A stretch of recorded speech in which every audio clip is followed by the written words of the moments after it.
Hey everybody, happy Tuesday and congratulations to the NBA champion Denver Nuggets. 4 games or 5 games they got there. We knew they were going to get there. It's just a matter of when, right? Amadeus and they look like a team who might be there for a while. Yep, there you go. They waxed the Heat in 5 games. They won every game at home with that beautiful altitude advantage, and yeah, they're just they looked like the dominant team even when they were trailing by double digits in the first half. They cut that down and they came right back, and there you go. Your NBA champions, the Denver Nuggets. And everybody was talking so much like they were going to win before the game even happened that it came into existence. Right. It was like, okay, why are we even playing? Yeah, the world wished it into existence. Literally, Miami could have stayed home. And they probably would have enjoyed that better than what happened. But in fairness to Miami, good on them. They came from the 8th seed, and all the way to the title. So, um, you know, great for the Denver Nuggets, but also it was a good year for Miami as well. So a little bit of something to take away from that. They should, and fans at the beginning of the season in Miami didn't have any reason to believe that the Heat would be in the finals, but there they were. So good on them. They got there, and now, as you told me yesterday, Canada couldn't care less about who wins the hockey championship. So we'll just gloss over that and well, that's another one that everybody's talking about. It like Vegas has already won, but yeah, definitely not too much interest up here. Well, if it wasn't for TNT punching every possible promotion button that they've got, people wouldn't even know they're still playing. But they're trying to get people to get interested in what probably won't last more than another couple of days. So we'll see.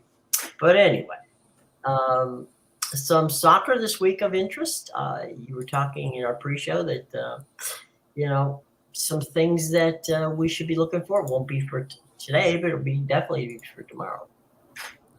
Yeah, definitely. So starting tomorrow and going all the way pretty much the next few weeks. There's a big slate on Friday, but yes, the Champions League final was last Saturday, and just as it marked the end of the European season, the soccer gods have blessed us with an international break. So if you still want to watch the Stars play, there's going to be plenty of Stars playing over the next week or two because these are some important matches here. Starting Friday, we have a full slate of the European qualifiers for the Euro Cup in 2024. And tomorrow marks the beginning of the semifinals for the UEFA Nations League from last year. We have the final 4 teams here. So the first game is tomorrow. It is Netherlands versus Croatia, and the winner of that game will take on the winner of Thursday's Spain-Italy matchup, and that will be the finals. Wow. So that'll be good. That should be a good setup, huh? Yeah, definitely. So do you have any favorites in that? Croatia.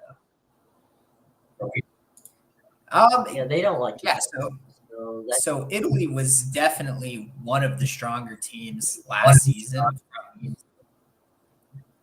Yeah, they were definitely one of the stronger teams from the UEFA Nations League. They even helped bump England down to the Group B, which they'll be playing from in Nations League this year. But yeah, I kind of like this Italy team just because they've really had nothing to play for over the last year. They won the last year. They won the last Euro Cup, and then obviously they missed this World Cup. So while everybody was playing in December, they were kind of just left out. All these players just got to go home and relax because they weren't playing for their clubs either.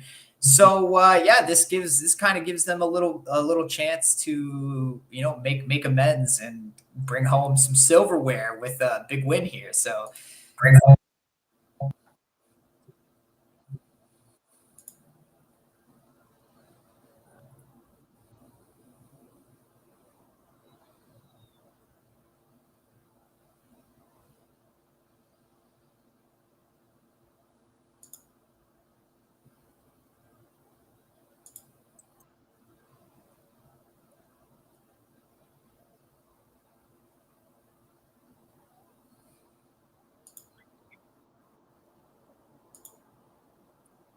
Bringing home some. Okay.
Little bit of technical difficulties on our side here. Hang on 1 second.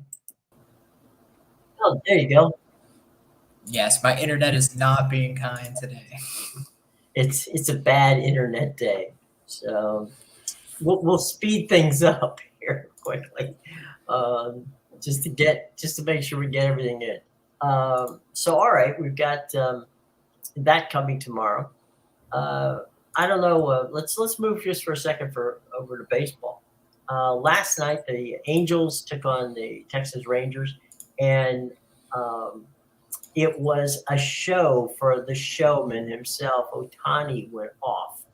He hit some bombs last night. He had 2 home runs, and the Angels looked good for one day. They really came up strong against the Texas Rangers at Arlington. So it was a showdown of the best in the West and a team who would like to be the best in the West. And it lived up to its billing. It was a very entertaining game. And you got to see some of the best players in baseball actually play to their capabilities. Trout made a couple of spectacular plays, and it was fun to watch. I mean, it was a good baseball game. Yeah, very disappointing for sure, Jim. It was I was on the Oh, I'm Rangers sorry. there, and to watch them cough up a 5-1 lead and then to lose 9-6 in the 12th inning is just Yeah. unbelievable. Especially when they had a chance in the 11th. They had 2 guys on base with no outs to start and just absolutely blew that chance. So yeah, definitely a bullpen collapse. Didn't mean to bring up a sore subject. Oops. What about the situation with the Blue Jays are taking on the Orioles? That's going to be a good series. That'll be an important series for the Jays, who don't want to get too far back at this point, and many people still think that they can get to the top of the heap, or at the very least get into the playoffs. And they got off to a decent start, but now it's one of those things where you're jockeying for position, and I think that it'll be good for them to see how they match up against the Orioles, and big set of 3 games starting tonight there too, so that ought to be fun. Yeah, you got the Rays leading that division. Obviously, the Orioles in second, 5 games behind, and then the Blue Jays in fourth, 5 games behind the Orioles. So definitely, a sweep would bring them right there. But I don't know, this Blue Jays team, every time they go on a bit of a run, it's like they shoot themselves in the foot. Well, they've had some issues on the road, and for some reason, that seems to be a reoccurring theme for. Even though the teams in the East are good, their road trips have not necessarily been kind to them. So we'll see. And the Yankees are taking a long road trip. They're going out to City Park.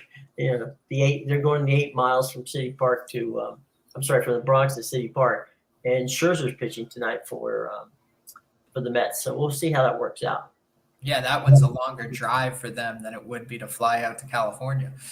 Yeah, Well, it takes them longer to get there, but on the Long Island Freeway, they should take Yeah. the they should take the 7 train out. It would be a much quicker trip.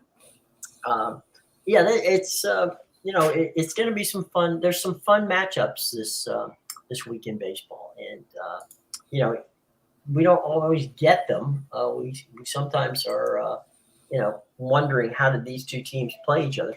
The Pirates and the Cubs. That's another little fun matchup. Pirates have been playing well lately. Milwaukee's at Minnesota. The 500 Minnesota Twins taking on the just a little bit over 500 Milwaukee Brewers, but they're hosting them. St. Louis and San Francisco. That's kind of a little bit of an interesting twist. Cincinnati, Kansas City. That's great if your family and friends. Washington is at Houston for an opportunity to see Dusty Baker again for some of the Nationals who were still there. Pat Corbin was probably Patrick Corbin was. A really big series in my mind. Get your thoughts on this.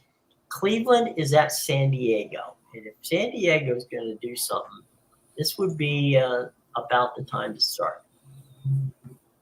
Yeah, Cleveland's always been an anemic team offensively. They're very anemic last year on the offense, even though they took advantage of the shift a lot. But even this year, one of the worst offenses in the league. But this Padres lineup was, you look at the names and on paper they look like they should be blowing it out of the park. But they've done nothing this year. So it's definitely going to be a more interesting. You got Musgrove, who's coming off a great season. So against what is that, Bibby? So I guess I would give the pitching advantage to the Padres here for sure. Yeah, that would go that right. You got the Rays in Oakland playing in the protest game. That's a big game tonight. You're going to see, if you have a chance, I'm being 100% serious. I know it's the best team in MLB versus the worst team in MLB. Well, Oakland won last night.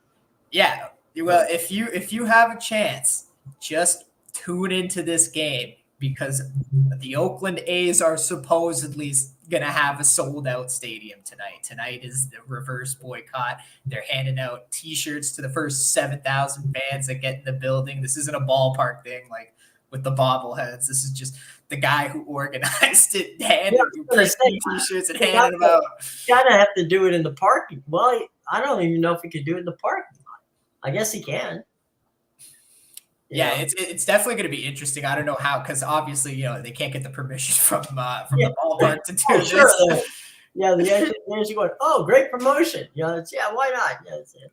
But honestly, I'm hoping they do that Orioles thing you've mentioned before, where everybody just leaves in the 7th inning. I think if the Oakland fans are smart, get up and make a statement, leave after the 7 innings. Yep. And I personally, someone who can attest to that being without question. I don't think there's a worse professional stadium in the United States than the Oakland Coliseum. It is absolutely, a war zone. It's terrible. And the people of Oakland deserve better than that. And they're not getting it. And I don't understand why, frankly. I'm not necessarily for public financing of stadiums. That usually is not, is a, something that's a bad situation. But you lost the football team, they're gone. And then you lost the basketball team. So if you want to keep your baseball team, my suggestion would be try to figure out a way to build a stadium. And that's not, and the onus obviously remains on the ownership. They can, there's a lot of things they can do, and let's see how it works out. But no, it's not fair to the players. To be honest, the stadium sucks. And, Oakland decided, Billy Beane decided this year, okay, fine. We're just not going to put up a competitive team. I don't care. And they proved that they don't. And, by the record shows it. And so I really think that, again, I'm not usually pushing for, people to spend money on building stadiums, but in this case, I think over the years, Oakland specifically, the A's have been screwed more than anybody in that because they actually did some stuff for Al Davis when Al was owning the Raiders, and they did some things to the old I'm sorry, the old arena which sits next to the Coliseum where the Warriors play. So that was what it was, but we'll see how that goes tonight. Really fun game to watch. You know, at the same time, you could do a two-screen deal. Arizona and Philadelphia. That's a fun matchup to me. You've got a lot of things to like about that. Yeah, you got a hot Phillies team. Yep. They haven't been great on the road this year. But yeah, they had a 9-8 game yesterday. The Diamondbacks are just tearing it up. I think they've won 6 in a row now after last night's win, and they're leading even the Dodgers in the division. They're 41-25. So yeah, this Diamondbacks team, they got one of the better offenses in the MLB as well. So very, very dangerous team here. I just got this in, by the way. The reverse boycott night. This just came in from Sports Illustrated, and it says that the Oakland A's will put their 6-game winning streak on the line Tuesday night and simultaneously play in front of the biggest crowd to see a home game in 2 years. It's called a reverse boycott. It's aimed at, as you've said, at the ownership and their potential thoughts of moving the team down to Las Vegas. And so we're definitely looking at what is going to be quite an interesting evening there. If I'm part of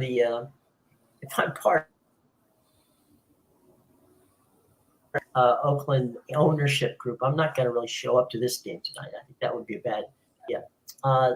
They're putting their 6-game winning streak on the line against the Rays, of the league's best and worst teams, which we talked about. Second, Tuesday's going to be the biggest crowd the A's play for, as we said before, in 2 years. The reverse boycott is to call to the attention that the team should be in Oakland and not entertaining any possible thoughts of relocating to the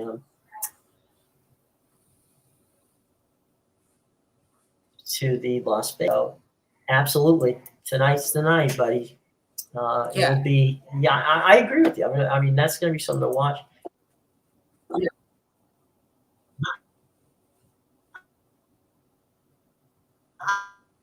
I'm going to be interested to see because MLB. How can you not focus on something that is clearly a major portion of a major baseball story, and you can't cover it? I think you have to cover it. I think they have to put some time and effort into this one. Yeah, absolutely. It's a shame what's going on in Oakland right now, because what I see here is, okay, so you have an owner that he wants to move the team because they can't build a new stadium, they can't get funding, all this. So all that tells me is you don't want to spend money on the team. So okay, you get a deal to build a stadium in Vegas and move the team there. So what? Now you're going to bring your AAA team to Vegas? You think that puts people in the seats? You still have to spend money on the team now. So what's the difference? You have a fan base in Oakland. I totally agree with you. These guys need to sell the team and sell it to a passionate owner who cares about the Oakland A's, wants to keep the team in there, and will front the bill for their own stadium. Because absolutely, these fans, especially if they sell out that building tonight, these fans deserve better than this piece of crap ownership they're getting that just doesn't want to spend money. Because what are you going to do? Bring a AAA team to Vegas and still not spend money there? You're not going to fill the seats. Doesn't matter how nice the stadium is. Well, just to give you an idea of what this ownership's like, I used to do a sports media column for both the Washington Examiner and San Francisco Examiner. When the Oakland A's, new ownership group took over, they went to they took the games off of a radio station that was a powerhouse radio station in Oakland. It was 95 the fan, 95.5 the fan, and they put it on a station, an AM station in Oakland that had very little reach. I mean, it barely got to Oakland, and so they actually had to go to TuneIn and make a deal with them, the TuneIn app, and people were listening to the games on the app, in the region because they couldn't get them, literally in the stadium. You couldn't listen to the games in Oakland Stadium because of the stupid radio deal that these morons made. So, the other thing too, I am absolutely for local ownership. I do not like absentee ownership. It never works. It just doesn't. It might work in the NFL and where you only have a few games, but you have to be attentive to your fans. And if you're someone who owns a baseball team and you don't live in the city and you barely get there, occasionally, that simply just doesn't work. And it worked for George Steinbrenner, but that was a long time ago. And baseball was a whole lot different than it is now. So we'll have to check that out and make sure that doesn't happen. Yeah, I totally agree with you. And I think Steve Cohen's a great example of it because, this Mets team was garbage for years. The fans their own fan base hated the team. And now, you have a guy that really loved the team. Yep. Maybe they hit a bit of a snag this year, but they had a great season last year. He's spending money on the team, and and all the things that he's done, a few other events at the ballpark too, to try and bring fans back into the stadium and make it a more enjoyable family time. And, it's just, even if they're not having a great season this year, this is a guy you see, he's building the foundation and truly cares about the franchise. Right. And that's all you can ask for from an owner. I mean, you can only ask that they bring players, and the players then have to perform. And, I thought it was interesting. I was watching Major League Baseball Network the other night, and Pedro Martinez called out the Mets. He said, look, they've got guys, okay? They've got guys here. He said, this is one of those things where the players have to play. He said, this is not it's not the manager's problem. This is not the owner's problem. The owner's giving them everything that they wanted. It's up to the players to play. And, when you get somebody like Pedro Martinez making that statement, people tend to listen. Yeah, hopefully the players take it as a wake-up call to step up because, they definitely can be performing better. I know they're missing Pete Alonso now for a few weeks, but he's going to be back sometime in July. He's not going to be out forever. And, they really need to get on a roll. You got Francisco Lindor, right? I mean, he can hit. All you need to do is get people on base in front of him, and he'll get. They just have to change. And Buck's good at this. I mean, you can play small ball and win, especially with the pitching they've got. So, we'll have to see how that works out. But I thought it was interesting because Pedro doesn't usually do that, but he never really had a problem with making making people a little uncomfortable, and he did it. He did it again last time. So there you go, boys. By the way, that Mets player that was in the skit that was trying to steal the base I told you about, it was Vogelback. Oh, was it? Okay. It was Vogelback trying to steal second. Buck staring at him from the dugout, going, he's not thinking about stealing second. Don't do that. Then they go back to his head, and he's like, oh, the bases are bigger. I can definitely do this. Yeah.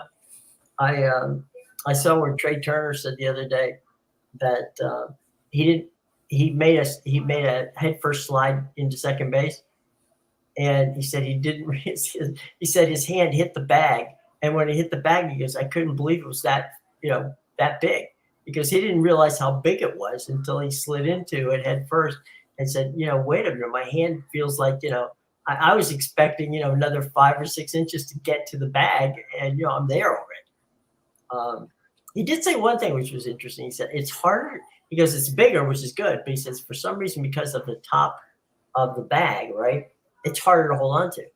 So you got to be careful when you slide to grip, the bag, because you're going to slide right over it. So Maybe that was a way to counter the slight size advantage. well, either that or somebody spraying, Pam on top of the Yeah. on top of the bases just to make sure Make it a little slippery. Yeah, they don't want people to stick to the base. You want to steal the base? It's easier, but you got to grab that base now. It's like greased pig, right? It's like, oh, there you go, it's gone. Oh my God. So there it happens. All right. I tell you what, we got about a minute to go. So let's let's get those promos in for you and your wagers and where to find them. And any thought of tonight? I guess the thought tonight is watch the A's if you can. The A's and the A's and the Rays. Give it a shot. I'm sure that you'll enjoy it. So go ahead and give us your shameless plugs, as we like to call it. Everybody has them. Yeah, you can get my plays at bigal.com and pickadvisor.com. I got a few up. I got a National League game of the month today, and I got some Argentina Liga plays up for South American soccer. So yeah, go check it out. So good. All right, guys. Well, everyone, we're on our way out. We will be back at 2:00 tomorrow. By all means, drop by and say hello, and look forward to seeing you and get a chance. Like we said, Rays and A's tonight out in Oakland. It's going to be a lot of fun. Until then, take care, everybody. It's Jim. It's Amadeus. It's Tuesday, and it's goodbye.